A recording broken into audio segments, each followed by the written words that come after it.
Kerala state service pensioners യൂണിയന്റെ Nenmara block 34ാം വാർഷികാഘോഷത്തിന്റെ ഭാഗമായി seminar സംഘടിപ്പിച്ചു. EMS പാർക്കിൽ ഇന്ത്യൻ ജനാധിപത്യത്തിന്റെ ഭാവി എന്ന വിഷയത്തിൽ നടന്ന സെമിനാർ പുരോഗമന കലാസാഹിത്യ സംഘം ജില്ലാ പ്രസിഡന്റ് ഡോക്ടർ CP ചിത്രഭാനു ഉദ്ഘാടനം ചെയ്തു.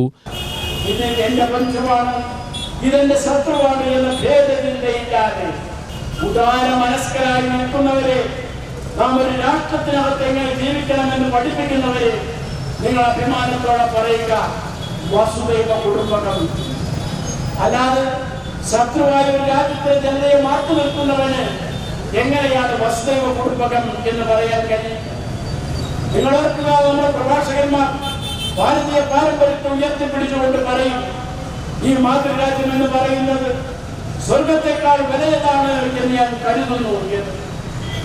ആ സ്വർഗത്തെക്കാൾ വലിയ രാജ്യത്തെക്കുറിച്ച് അവർ എന്തർത്ഥത്തിലാണ് മനസ്സിലാക്കേണ്ടത് എന്ന് രാമരാജ്യത്തെ മുൻനിർത്തി ചിന്തിക്കുന്നതിന് അവരെ പ്രേരിപ്പിക്കുന്നതിന് നമുക്ക് സാധിക്കണം.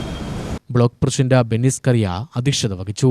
സെക്രട്ടറി N നാരായണൻകുട്ടി, ജില്ലാ വൈസ് പ്രസിഡന്റ് T കുഞ്ചു, ഭാരവാഹികളായ ചന്ദ്രൻ, പുരോഗമന കലാസാഹിത്യ സംഘം ജില്ലാ സെക്രട്ടറി ശാന്തകുമാരൻ, രക്ഷാധികാരികളായ professor Kesavan Nair, P Vella, K Narayanan എന്നിവർ പ്രസംഗിച്ചു. UTV news, Palakkad.